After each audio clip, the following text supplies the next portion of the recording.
Life has a lot of rules. Rules for home, rules for the road, and rules for school. Rules for the real world, and for the not-so-real world. Rules for dating, which have sub-rules, which have sub-sub-rules, and sub-sub-sub-rules. We even have rules for how we see God. But what if there's a set of rules that wasn't meant to control us, but meant to free us? And what if that list wasn't even about rules, but about a relationship? It's time to go behind the rules and see the big deal about this list of 10. Hey guys, welcome back for session 4 of our series titled 10. So this week we're meeting in my living room so we can talk about the 4th commandment, my personal fave, thou shalt take a day off. Now you probably wouldn't expect to find that in the 10 commandments. I mean, if you're compiling a list of all the do's and don'ts of the world, resting probably isn't going to make the top 10. However, taking a day off is a huge deal to God. Let's look at what the Bible says. In Exodus chapter 20, verse 8, it says, "Remember to keep the Sabbath day holy. Do all of your work in 6 days, but the 7th day is a Sabbath in honor of the Lord your God. Do not do any work on that day." So you're probably thinking, well, that's a fantastic concept for the Israelites. You know, hundreds of thousands of years ago, there was no sports, no TV, nothing like that to occupy their time. But as different as our cultures are, they had a couple of similarities. For starters, the Israelites had just come out of slavery, where they spent all of their time, I mean literally all of their time, working, serving the Egyptian people. So they had a really strong work ethic. Also, they lived in a time where if you didn't work, you probably wouldn't eat, and you definitely wouldn't have a roof over your head. So for God to ask them or command them to take 24 hours off, an entire day where they did nothing for themselves, didn't provide for themselves, and not only seemed a little bit unrealistic and absurd, it probably felt a little insensitive too. Didn't God want them to have food? Didn't He want them to have a place to live? Fortunately, the Israelites had the perfect experience with God that kind of brought it all into context. Here's what happened. When the Israelites left Egypt, there was about 1 to 2 million of them. So that's more than twice the people in Jacksonville. Needless to say, as they're traveling, it didn't take long for them to run out of food and start complaining. I'm sure most of you out there have been on a road trip with your family, right? I don't know about you, but in my family, everyone gets hungry at the exact same time.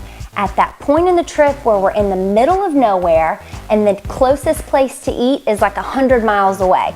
So when I think of this story, the Israelites complaining reminds me a lot about what the back seat of my car sounds like when we're on a road trip. So anyway, the Israelites are complaining, oh, we're gonna starve to death. And they wake up one morning and outside of their tents is this crusty white something all over the ground. So somebody, probably a guy, was just hungry enough to put a piece of that crusty ground something in their mouth, and it was edible. Just when they needed it, God provided food. So they called it manna. Now, every day, 6 days a week, there was manna outside of their tents on the ground. On the 7th day, there was none. So let's take another look at the Bible. In Exodus 16, it kind of explains it a little bit. Right here in chapter 16, verse 26. "Gather the manna for 6 days, but on the 7th day, there won't be any. It's the Sabbath." So basically, gather manna every single day, but don't even bother going out on the Sabbath because God was not going to have any manna on the ground. Further in that chapter, God says this, "Keep in mind that I have given you the Sabbath day. That is why on the 6th day I give you bread for 2 days. All of you must stay where you are on the seventh day. No one can go out." So the people rested on the seventh day. God forced them into an opportunity of trust. He said to them, "You're going to wake up every day hungry, and every day I'm going to provide for you. You have to give me that one day where you rest and acknowledge my provision. Know that you can trust me. I'm a God you can count on." So for some of you, it might not be a challenge to take a Sabbath. You may have plenty of time to rest and think about the gratefulness that you have for God. But for others, you're working 20 hours a week to save up for a car. You've got AP classes, sports, extracurricular activities. Taking a day off is just not going to happen. But I want to encourage you to take an actual Sabbath. Sometimes we think if we took a day off, everything around us would just fall apart. But really, that means that we're trusting in our own ability instead of God's. So by taking a Sabbath, you're saying, "God, I really do trust you." So what does that look like for you? What do you need to put aside for 24 hours? What do you need to adjust throughout the week so that you have time for a Sabbath? Will you put down the basketball?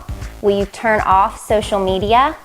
Are you going to prioritize your homework so that on the weekend you can take a day to acknowledge God? Let me tell you what's going to happen when you start taking an actual Sabbath. You'll reflect on your week and you'll discover all the different times that God has provided for you and cared for you and loved on you. But you're also going to begin to look ahead. You'll say, "God, I've got this or that coming up and I'm really, really anxious about it. But I trust you. You are a God I can count on. I know that you're going to provide." Taking a rest day, a day of Sabbath, is a big deal to God. So big that He made it one of only 10 commandments. So as we segue into our small groups, I want to challenge you guys to take a second and think about what you're going to do in your life to make a Sabbath happen. I hope you guys have a great week. Love you all.